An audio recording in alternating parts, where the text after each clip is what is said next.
Hello hi friends, welcome to our channel. ఇప్పుడు నేను మీకు ఏంటంటే స్మాల్ పఫ్ స్లీవ్స్ అనేవి కటింగ్ అండ్ స్టిచ్చింగ్ చూపించబోతున్నాను. ఫస్ట్ అయితే నేను స్టిచ్చింగ్ చేసిన పఫ్ స్లీవ్ని మీకు చూపిస్తున్నాను.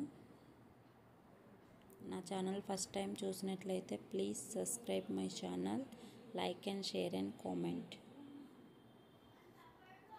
Let's go to start it. First మనకి ఫ్యాబ్రిక్ అనేది 4 లేయర్స్ వేసుకోవాలి. వేసుకున్న తర్వాత కింద ఫ్యాబ్రిక్ అనేది ఈవెన్గా డ్రా చేసుకోవాలి.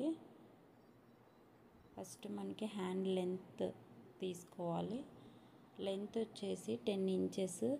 స్మాల్ పఫ్ అన్నాను కదా, పఫ్కి 4 ఇంచెస్ అనమాట ఎక్స్ట్రా. మనకి హ్యాండ్ మెయిన్ లెంత్ 10 ఇంచెస్ ఉంది కదా, ఆ 10 ఇంచెస్ తీసుకుని పైనుంచి 3 ఇంచెస్ డౌన్ అనమాట. హ్యాండ్ క్యాప్ డౌన్ తీసుకోవాలి. 3 ఇంచెస్ దగ్గర ఒక mark and half slew 6 inches దగ్గర ఒక మార్కు. నెక్స్ట్ తర్వాత హ్యాండ్ స్లీవ్ రౌండ్ అనేది 10 ఇంచెస్ దగ్గర ఎంత ఉందో అంత తీసుకోవాలి. హ్యాండ్ 6 ఇంచెస్ లెంత్ దగ్గర ఎంత ఉందో అంత తీసుకోవాలి.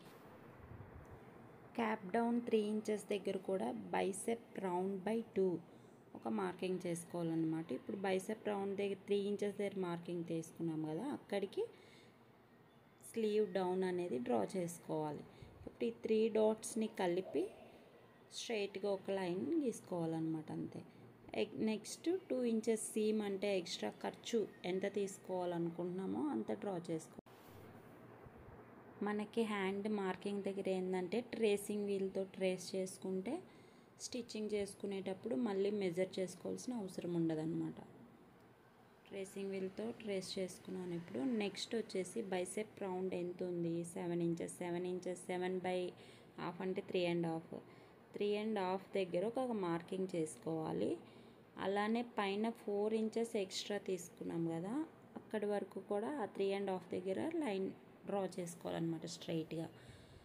ఇప్పుడు ఈ డ్రాయింగ్ చేసుకున్న దగ్గర ఆర్మ్ హోల్ స్కేల్ ఉంది కదా, దాంతో ఒక రౌండ్ అనేది తీసుకోవాలన్నమాట. ఇప్పుడు నేను వీడియోలో చూపించిన విధంగా తీసుకోవాలి. రౌండ్ డ్రా చేసుకున్న తర్వాత ఇప్పుడు హ్యాండ్ స్లీవ్ అంటే స్లీవ్ డౌన్ అనేది లైన్ మ్యాచ్ అవ్వట్లేదు కదా, ఈ లైన్ అనేది మనం అడ్జస్ట్ చేసుకుని షేప్ చేసుకోవడమే, అంతే. స్మాల్ పఫ్ స్లీవ్ అనేది రెడీ అయిపోయినట్లు. ఇప్పుడు కటింగ్ చేసుకోవడమే.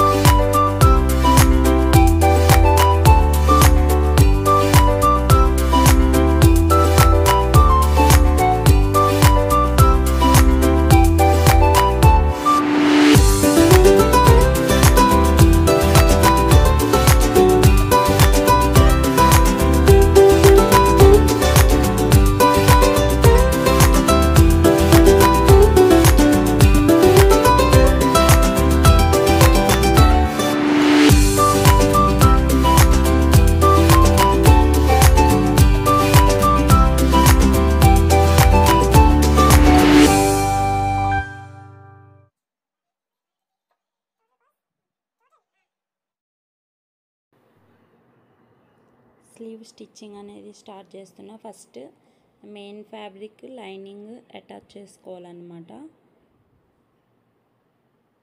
ఎక్స్ట్రాస్ అనేవి కట్ చేసి తీసేసి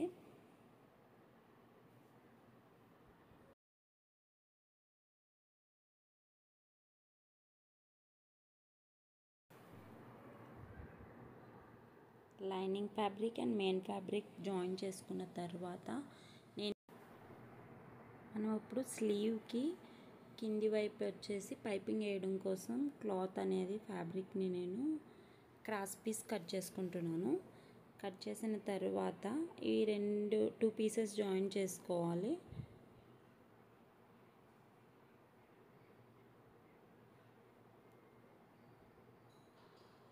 జాయిన్ చేసుకున్న తర్వాత ఆ గోల్డ్ పీస్ అనేది 1 సైడ్ ఫోల్డింగ్ చేసి ఫస్ట్ స్టిచ్ చేసుకోవాలి.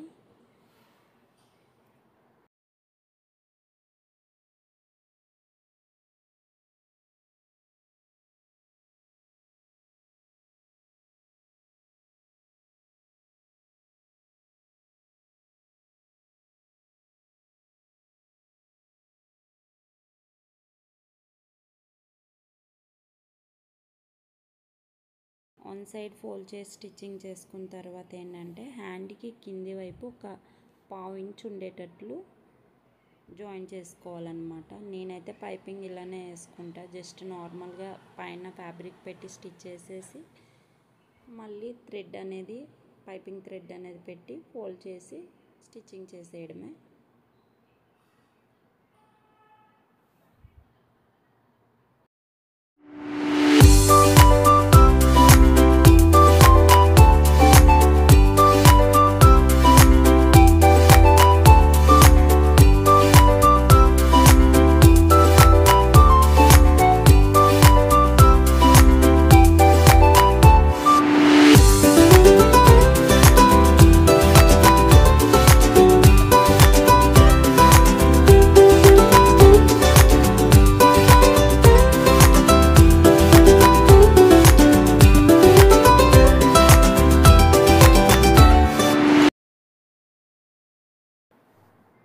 పైపింగ్ స్టిచ్చింగ్ అనేది కంప్లీట్ అయిన తర్వాత ఇప్పుడు నేను కటింగ్ చేసుకునేటప్పుడు 2 డాట్స్ అనేవి పెట్టుకున్నాను కదా కట్స్, అక్కడికి మార్కింగ్ చేసి పెట్టుకోవాలన్నమాట. మనం ఫస్ట్ మార్కింగ్ చేసిన తర్వాత వన్ సైడ్ నుంచి స్టిచ్చింగ్ చేసుకోవాలన్నమాట. మనకి స్లీవ్కి ఒక్క సైడ్ టక్స్ పెట్టాను కదా నేను మార్కింగ్, ఆ టక్స్ నుంచి స్లీవ్ మిడిల్ టక్స్ పెట్టుకుంటాం కదా అక్కడి వరకు అపోర్డ్ డైరెక్షన్లో ఫ్రిల్స్ పెట్టుకోవాలి. మళ్ళీ అక్కడి నుంచి యువతల వైపు ఏంటంటే ఆపోజిట్ డైరెక్షన్లో ఫ్రిల్స్ పెట్టుకోవాలన్నమాట. ఇప్పుడు నేను వీడియోలో చూపిస్తున్న మ్యాక్సిమం మీకు అర్థమవుతుంది అనుకుంటున్నాను. దీని తర్వాత స్లీవ్ అనేది రెడీ అయిపోయినట్లే. స్లీవ్ స్టిచ్చింగ్ అనేది కంప్లీటెడ్ అండ్ 2 స్లీవ్స్ కూడా స్టిచ్చింగ్ అనేది కంప్లీట్ అయిన తర్వాత మెయిన్ బ్లౌజ్కి అటాచ్ చేసుకోవడమే. Thank you for watching and please subscribe my channel and share and comment. Thank you. Bye bye.